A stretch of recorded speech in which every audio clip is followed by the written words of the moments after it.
8:30 in the morning here on a cold Monday, February 17th. Happy President's Day, everybody. And as we are here at 26 degrees in McAlester, Oklahoma, speaking of 20s, I believe this is episode number 20 of Running with the Herd with track and field as we're starting to break into the spring sports. It's funny enough, one of the coldest shows that we've had so far. We're talking about spring sports. But we have Coach Johnny Skimbo here with us, the head coach of track and field for McAlester High School. The show brought to you by Reagan Auto and What About Bob's Restaurant. And Coach Skimbo, just easy first question. How are you?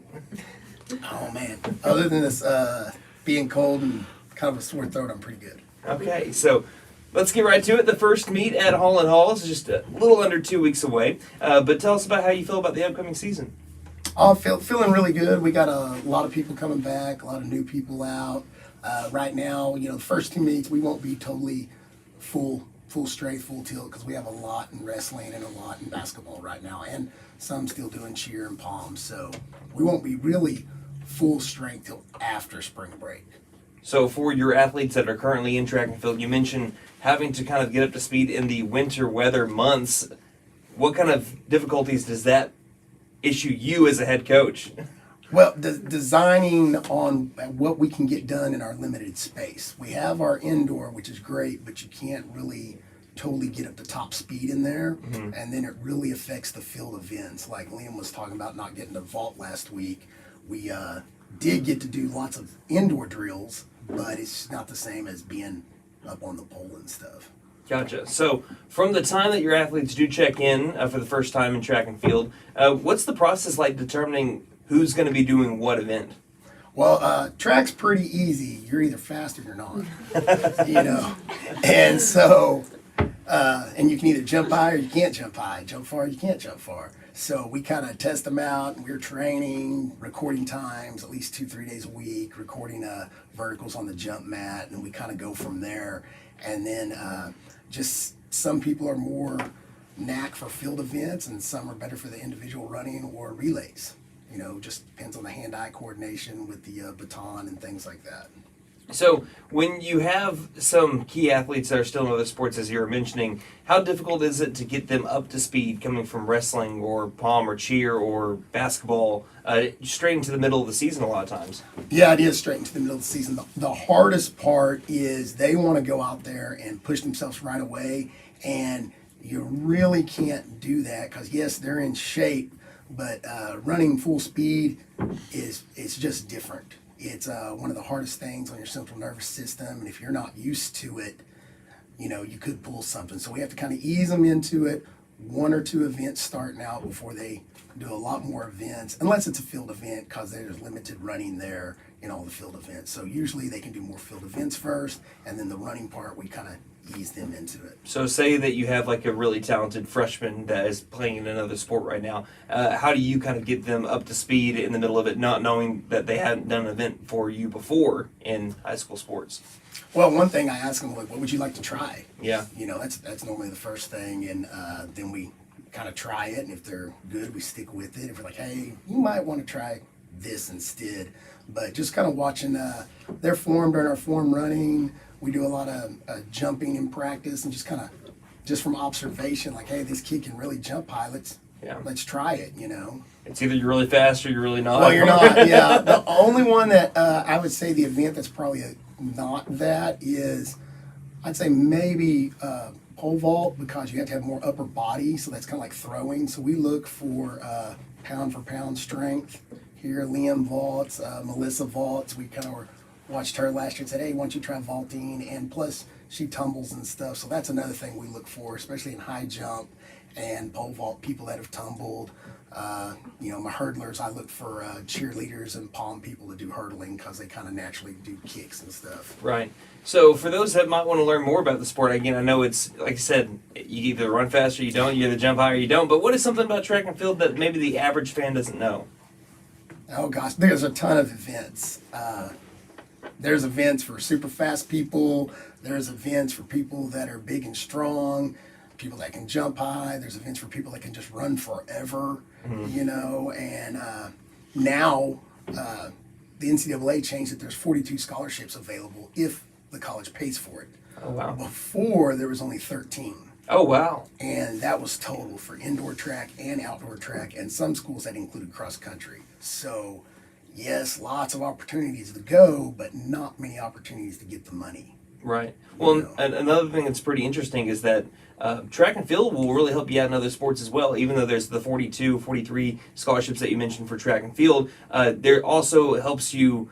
Maybe it's like maybe an off season for someone that does play football or basketball or wrestling. This is a way for them to be able to maybe hone in their skills a little bit, get a little bit yes. stronger, get a little bit faster. Definitely faster and stronger. I mean, every sport you need to be faster. I can't think of anything other than you're the jockey in horse racing. You know, the horse is doing all the work. But everything, being able to jump higher, being quicker, being faster, that helps everything. And that's what we go out and try to do every day. All our little drills are set up for being bouncy, being quick. I say that a lot. I say be bouncy, be twitchy, and we just try to get after it and go fast, kind of like Ricky Bobby. Yep. If you ain't first, you're last. Oh, well, no, you can be second, third, fourth. Well, yeah. Heck, you can be fifth. No. So a track and field meet takes the entire day. So take us through a day of an event that you go to. Oh gosh. Okay. Holland Hall. I believe the field events start at 10 o'clock and they're running at 11:15. So we will arrive between 8:40 and 9, because usually there's a coaches meeting at 9 o'clock and they just kind of go over the particulars. Here's where the restrooms are. Here's the emergencies in case something happens, and then if you need to help do something. And while that's going on, the kids are warming up. And then, so finally, after we warmed up for a while, we got everything set up, because we got to set our camp up. So that includes 2 or 3 tents, mats, snacks for the day. You know, then we get our equipment out, like, all right, where's the batons, where's the shots? We brought pole vault poles, tape measures. I mean, it's kind of like you're going camping with as much stuff as we bring.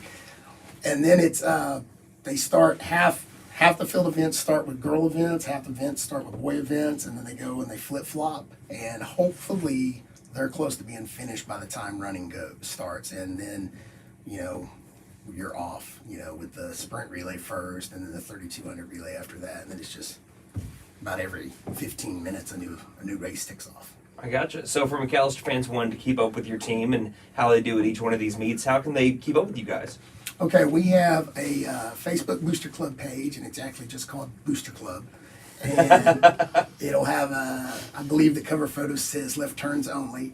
And then we have a Twitter page, RunMac23, and then just the normal McAlester Athletics, Twitter and Facebook and things like that we have out there. I think you guys do a really good job being able to keep everyone informed, especially with the Twitter page. That's how we're able to really keep track of you, no pun intended, keep track of you guys during the season. So, last question here. Tell us about the shirts.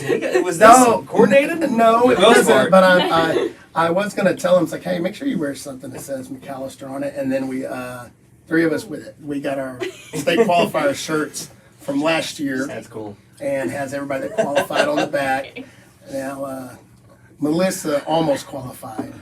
She needed 6 more inches, and she would have been there in the pole vault. But we plan on her being there this year. Gotcha. So To join her sister. Anything else I missed that you maybe want to add before we go to talk about some of our athletes here? Not really. I mean, we think we're going to be pretty successful this year. You know, 5A is pretty competitive, especially the last couple of years. Some 6A schools like Muskogee have dropped down to 5A that haven't been there traditionally. So it's really upped the game in our performance. We have to do better. Just a lot of the times we hit last year, 4 years ago, they're state qualifier times, and then this year they were 4th and 5th at the regional. So it's really gotten a lot more competitive in the last few years. Okay, so we're here with Running with the Herd, episode 20 with McAlester Track and Field, brought to you by Reagan Auto and What About Bob's Restaurant. We're going to be speaking with some McAlester athletes when we return. You're listening to KNED. Reagan Auto's been servicing the community with exceptional service and outstanding work since 2015. At Reagan Auto, we are not only honest and reasonable, but we genuinely care about taking care of our customers. From our Reagan Auto family to yours, we wish you a happy new year. Entering 2025, we would like to encourage everyone to schedule your vehicle's maintenance and repairs with Reagan Auto. Stop by 306 East Wyandotte Avenue to schedule an appointment or call 918-715-3236. What About Bob's Restaurant, the home of Bob's Sunrise Surprise, is located at 610 North Main in McAlester. What About Bob serves up your favorite comfort food 7 days a week from 7 a.m. to 2 p.m. Go down and see Olivia and the gang for breakfast and lunch. What About Bob's Restaurant, open 7 days a week from 7 a.m. to 2 p.m. Check them out on their Facebook page, What About Bob's, 610 North Main in McAlester.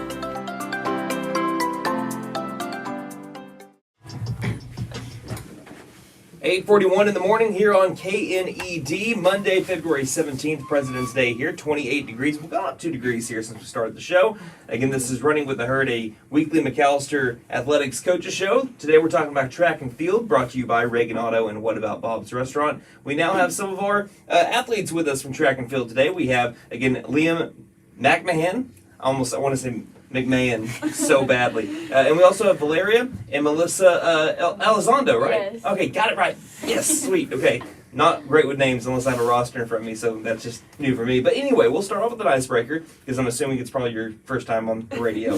Yeah. Anyone nervous in here? No? A little bit? That's okay, we're going to get through it together. All right, starting off with an icebreaker, what is your favorite flavor of Gatorade? Oh, the red. Oh, yeah, go ahead. The cool blue one. Cold Blue is a solid choice. I like the fruit punch one, the red one. Fruit Punch? Yeah. The lemon lime one. We got 3 different flavors. That's a new one. Okay, so I like Fruit Punch if I'm not running or if I'm not doing any exercise. But Cool Blue and Lemon Lime are solid choices for when you're like out in the OG Oklahoma heat. So getting to know you all a little bit better off of track and field. Do you guys have a favorite subject in school? I like anatomy and like science. Okay. Well, I'm a senior, so we only have English and PFL. So I would just say English. Okay. My favorite class right now is AP Government. Yeah. Mr. Prince. He's a really good teacher. Gotcha. Okay. So, any hobbies outside of school and track and field? I play a lot of instruments. Okay. What instruments? I'm intrigued. Um, You want to start a band? all the guitars, ukulele, that one's my favorite. Okay. Piano, drums, banjo, mandolin, violin, viola. Okay. Pretty much all the strings. All the And then, strings. Saxophone, all the woodwinds. And I play a little guitar, so I'm like, if you want to jam, I mean, we're- drums, piano, I got that. Dang, man. Oh, I feel like I'm missing one. Oh, I can play harmonica pretty good. I'm a pretty good harmonica player. Hey, if anyone's looking for someone to fill in, you got Liam right here. All right. What about y'all? Outside of track, I do cheer and tumbling and band. Okay. Yeah. Yeah, I do band too. Yeah, we're all So band. we're all Yeah. band. I was about to say, I mean, Yeah. if band hasn't hit you up yet, Liam, I'm sure someone is pretty soon. We're all band kids. All right. So then, what made you want to start track and field? What was your start, all of y'all? Well, I just wanted to do something. Because I started my sophomore year, my freshman year, I didn't do any sports, so I just wanted to get me something to do busy. Mm-hmm. Great. I did sports I did track 7th and 8th grade year, so I just wanted to follow it through high school. Middle school, I was a really good distance runner, or I was told. And then I went into high school and started distance, and I didn't like it. But so freshman year, I was trying to quit. But that's why I stayed. Then I got pole vault. Liam's honest, so you got for sure. Hey, but you mentioned it to me before we started the show here that you were talking about maybe wanting to get away from distance a little bit more, and that's what led also to a literal jump in pole vault. So how has pole vault been? And I'm going to ask again Melissa here pretty soon too. Pole vault's been good. It's definitely better than distance. I've also, since pole vault, I've eased my way out of distance now a little bit, like mile, 2 mile at least. And so pole vault's been pretty good. I went to 3 indoor, just open meets, 2 in Arkansas, and 1 in Broken Arrow on Saturday. And so those were just kind of practice meets. I didn't get any higher than like 11.6 on any 11.7, one of them. And those were just practice. I've been getting better in practice, and I'm sure any jumper will say, I swear I've been getting 2 feet higher, 2 feet longer in practice. But same with me. I mean, I've been doing better in practice, but it's just like when you go to those other pits, it gets scary, different. And but other than that, it's been going pretty good. I've been able to help out a lot of the new pole vaulters and like Melissa and some others, just to be able to, because I go to a coach, none of them are really able to, but we're working on getting able to get out there to my coach. So that's the main question, because pole vaulting is usually not something that, at least I was in when I was in track and field, that wasn't available for me when I was in 7th and 8th grade. So it's something that you kind of leap into when you get into high school. Yeah, we're working on getting it available for like middle schoolers too, for like when they come out to be able to come and practice. Because like my little sister, she's in middle school. We've been trying to get her to do it, and then there's a couple that are wanting to do it when their track season starts. Gotcha, Melissa. I started pole vaulting last year, and the first time I got to do it was regionals, so I didn't really have experience. That's a heck of a way to start pole vaulting. Before regionals, and she almost made it. Yeah. Wow, that's impressive. Yeah, but this year I've been improving because of Liam, and I think what did I clear? 7 feet. 7 feet. Yeah, it was really, Which last year she got 6 and almost made it to it was state. really big improvement. And as for our long jumper over here, how's long jump been treating you since you've been able to start that up? Well, this year, I don't know why it's been kind of hard on me, but last year it was more easier. But I don't know, just this year, I've been really struggling with it. So I'm trying to get back in shape and start jumping more. Make sure I scream when I jump. I don't know why. That gives me a boost. That's all right. It's just the force. I understand. So, what are some personal goals that you guys have set, maybe as a team or individually this year? As a team, I want one of our relays to make state this year. Probably one of the ones I'm in, but preferably. I mean. And then for individually, I want 14 feet school record on pole vault this season. So Nice. Set them high. I like that. Yeah. Yeah, as a team, I want our 4x4 to place first or second, get good times for it. And individually, I would like to go to state for pole vault and get high. And Melissa's part of the 4x4. Also, as Lee mentioned, he's like, hey. As a team, I want our sprint relays to go, because I know we're sprints are easy for us, so I hope we go to state for that. And as for me, for state, I want to go again for long jump and hopefully place top 8. Okay. Gotcha. Hey, and if no one has ever told you this, or I guess no one has because you haven't been on the radio before, you guys are doing great for your first time. I mean, it's been you guys are naturals so far. Last two, who are some people that you've looked up to or role models that have helped you get to where you are today? Maybe just support, or maybe coaches or teachers. Anyone you want to give a shout out to? Support-wise, Coach Skimbo and Coach Neal, because although I don't consider myself a distance runner, I've been doing distance and cross country since 7th grade, and Coach Neal's been my coach for 3 of those years, 3. And so even though I say I'm going to quit every day, he's pushed me and urged me to keep going on just and everything. And same with Coach Skimbo. Coach Skimbo, he helps out. I mean, he doesn't know a whole ton about pole vault because it's complex, but he's always out there helping us, and so he's definitely encouraged a lot. And then also another thing that I strive to get better for is my brother. I want to beat him in something because he graduated 2 years ago and he was okay at stuff, I guess. He didn't qualify for state. Yeah, he didn't. I mean, he didn't pole vault, but he high jumped and did other 400 and stuff, and he was all right. So I just got to get better than him in something. Gotcha. Pushes me. I completely understand.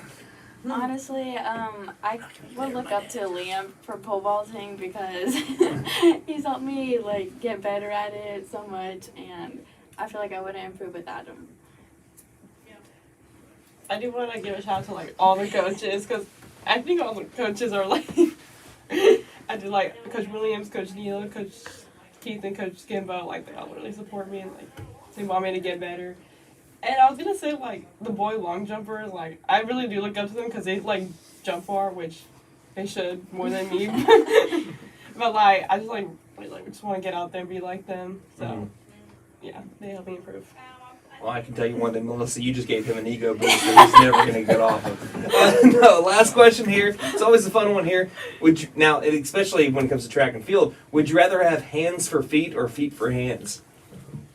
Hands for feet. Hands for feet or feet for hands? Feet for hands. Oh, You have to switch. Especially, no, yeah, you just have double hands. you just have double hands or double feet. Oh. For you, pole vault yeah, makes I'd sense. probably to me. have double hands. Yeah. I don't think it would help my run because all that momentum would just be gone. Yeah, But I'd rather have double hands. Maybe I could climb my way up the pole real easy. Yeah. And then get over, jump over or something. You can imagine just like four, like Yeah. like a I monkey. could, like a get- monkey, I'd be yeah. able to climb up. I'd be able to get on a big pole. Because that's the difficulty is getting on bigger poles. I'd get on a big pole, climb up, jump up. I would say feet because I could use it for like the 4x4 and Okay. just like You can get go on all off. fours. I would love to see that. Someone in track and field just. like, I would also say feet because, like, I don't really use my hands for anything. So What? We're going to end it there. Thank you guys so much for stopping by. It was a pleasure, and it was a fantastic interview for you guys. Like I said, for the first time on the radio, you guys are naturals. Thank you so much for stopping by. And good luck in the season. Thank you. In the McAlester Track and Field, we had again Valeria and Melissa Elizondo, Liam McMahon, and we have Coach Johnny Skimbo coming up in just a little bit here on Running with the Herd, a weekly McAlester Athletics coaches show brought to you by Reagan Auto and What About Bob's Restaurant. Reagan Auto's been servicing the community with exceptional service and outstanding work since 2015. At Reagan Auto, we are not only honest and reasonable, but we genuinely care about taking care of our customers. From our Reagan Auto family to yours, we wish you a happy new year. Entering 2025, we would like to encourage everyone to schedule your vehicle's maintenance and repairs with Reagan Auto. Stop by 306 East Wyandotte Avenue to schedule an appointment or call 918-715-3236. What About Bob's Restaurant, the home of Bob's Sunrise Surprise, is located at 610 North Main in McAlester. What About Bob serves up your favorite comfort food 7 days a week from 7 a.m. to 2 p.m. Go down and see Olivia and the gang for breakfast and lunch. What About Bob's Restaurant, open 7 days a week from 7 a.m. to 2 p.m. Check them out on their Facebook page, What About Bob's, 610 North Main in McAlester.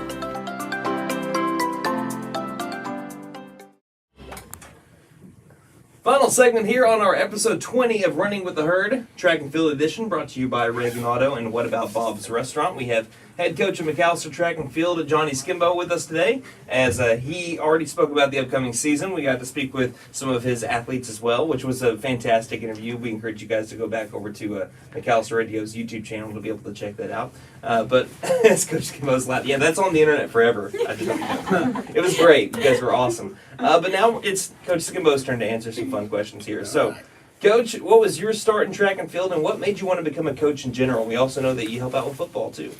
Oh gosh. Well, 7th grade, you go from football to basketball. Hey, it's time to go run track, and you just went out there and did it.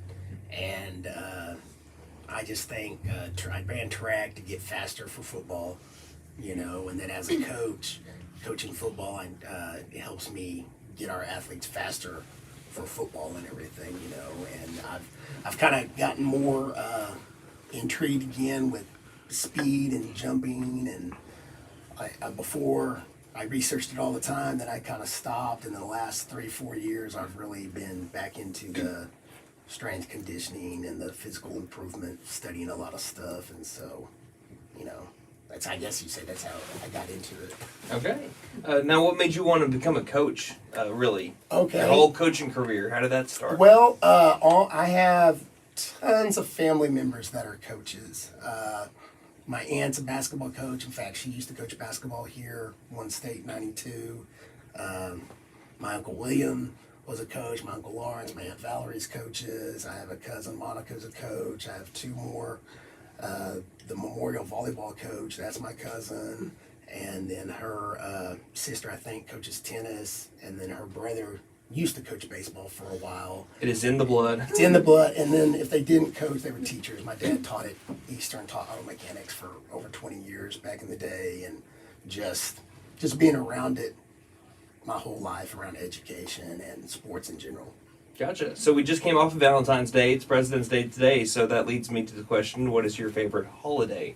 Oh gosh. Well, Valentine's and Easter you get a lot of candy. It's true. And then same way at Christmas. I mean, I don't really know. I guess Dude, I got a probably bundle. Christmas. I got a bundle of brownies for like Oh, nice. $1.50 just because they were heart shaped. And since they're heart shaped, they're half off. They're and I'm half like, off, look yeah. at that. Yeah. Who cares if they're heart shaped? Well, that's like the heart-shaped Reese's. Or all the special Reese's are the best Reese's, whether it's heart or egg or football More peanut shape. butter. There is, Yeah. and I think it's different. Yeah. I think the trick is it's different. It's like getting a double stuffed Reese's, but you don't have to pay extra price for the double stuffed Reese's. Exactly. So our next question, what is a dream vacation destination for Coach Skimbo? Oh gosh. Well, I would like to go see all the national landmarks in the United States, of course. But then I'd love to travel anywhere around the world. You know, I don't know how safe that is right now to travel around the world. But you know, I'd like to see Mount Rushmore. I think that'd be cool. The Grand Canyon, things like that. Wouldn't mind going to France, see the Eiffel Tower, London, see Big Ben, stuff like that. You know, be cool. It's not Pitbull, it's Johnny Skimbo's Mr. Worldwide right now. Who wants to be? Two more here. What is your favorite movie? Oh, I have two. Well, okay, three. The Rocky series, and then the Smokey and the Bandit movies, and then the Blues Brothers. Those are all solid choices. So do you have a favorite Rocky then? Oh man, I really have always liked Rocky 4, but now that I've gotten older, I kind of like the first one the best. It's the only one that's won an Oscar. Yeah, I like them all except for Rocky 5. I never liked it, but then now, I don't know if it's I'm older and I see his point of view, I can kind of see the story a little bit better, you know, he's Yeah. having to start over and all that. I still think some of the acting in Rocky 5 was a little hokey, and When you pick an actual boxer, Yeah. Tommy Gun, to be able to be a major character in the movie. yeah, he wasn't so great with his lines all No. the time, you know. But and then all the Creeds and the Balboa and all that, I love those movies. All great. Our last one. Who would win in a race from a track and field coach? The Kool-Aid Man or the Michelin Man? Oh gosh, I would think the Michelin Man, because Kool-Aid would probably trip and fall because of his circumference and his water sloshing. But if it spilled, he might be able to run faster than the Michelin Man. True.